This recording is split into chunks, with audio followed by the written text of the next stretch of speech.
Ayan, paulit-ulit tayo, no? 2 days, quail fertile egg collection po natin.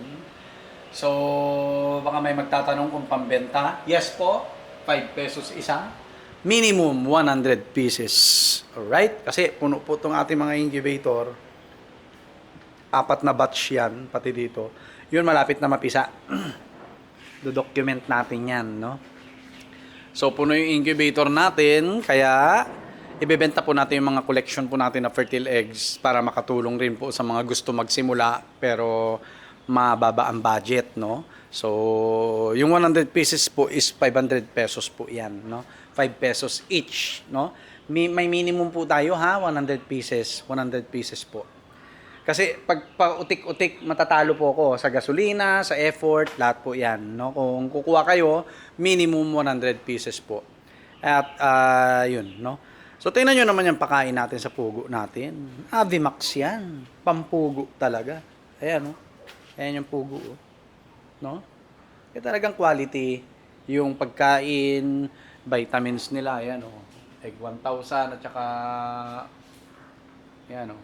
Vitamin Pro. O, diba? Okay. Yun po, no? Ayan, kakabili natin, pati Enerton. 2,500 lahat. Ang mura po, no? Kay Laksamana. 2.5 lang po lahat yan, yan dalawang yan, no? At yun, no? Nakakuha pa ako ng itlog dyan, 5. Lapit na mangitlog yung mga manok ni mama, ay mga manok nyo. So wala na siguro, no? Wala nang itlog. Wala na ba? Wala na. So kung mayroon man, yan na natin dyan, no? Wala na mga bebe. Yan sila, oh. Napaka-healthy po nitong ating mga breeders, no? So, may lalaki, babae po dyan, ha? Ayan, hanggang dito. Equally distributed po ang lalaki at saka babae, no? Kaya maganda po yung ating fertile eggs po. So, yung mga nakalagay po dito sa ating incubator, galing na po dito sa mga breeders po natin. At ayan, no, yung first batch malapit na mapisa. Okay? Malapit na po mapisa, no? At abang-abangan nyo yan dahil bibidyoan natin yan. Gagawa natin ng content, no? So, ganun lang gagawin natin sa buong taon. Lagay ng itlog sa incubator, papisa, tapos benta natin yung mga fertile eggs, no? Minimum 100 pieces. 500 pesos po yan, no? At para makatulong rin tayo sa mga gustong magsimula pero mababa ang budget or gustong magsimula from egg, no? From fertile egg. Mas maganda. Alam nyo po kung bakit? Kasi kapag magsisimula po kayo mag-incubate, okay? Maraming advantage po 'yan, no? So sa time talo kayo, no? Kasi i-incubate nyo pa, tapos aalagaan pa hanggang mag 1 month bago mangitlog. Pero yung experience po, no?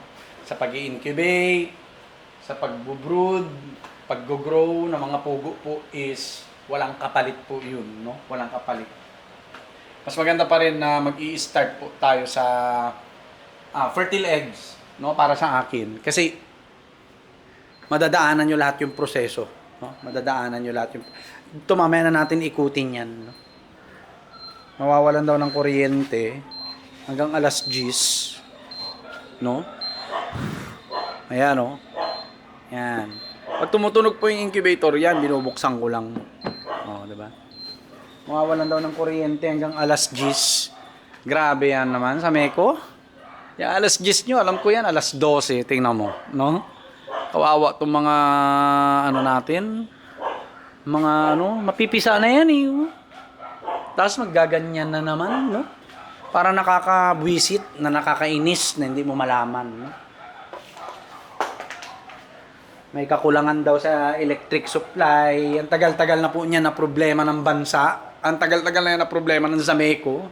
Hindi man lang magawa ng paraan. Matatalino naman yung mga nasa taas. Wala ba makaisip ng paraan man lang na kahit pa paano mabago yung sistema, no? Tayo yung naapektuhan, eh, no? Sila mayayaman, nagpapayaman. Tapos tayo mga nasa laylayan ng lipunan, ganito, no? Ito na nga lang pinagkakabuhayan natin, masisira pa. No? Masisira pa. Lalo po yun. Kasi mapipisa na. No? Malapit na mapisa yun. Itong weekend, mapipisa na. To, wala problema rito. Hayaan mo na to, no? Okay? Yun po, no? Nakakalungkot lang. Tapos tayo rin na magsasuffer.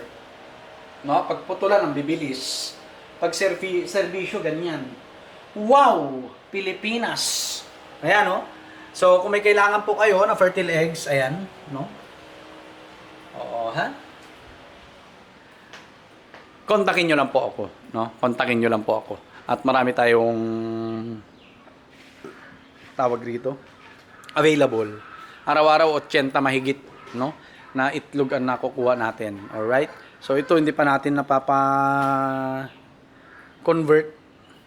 Nako po, no? Wala pa. Hindi pa natin napapa-convert. Okay?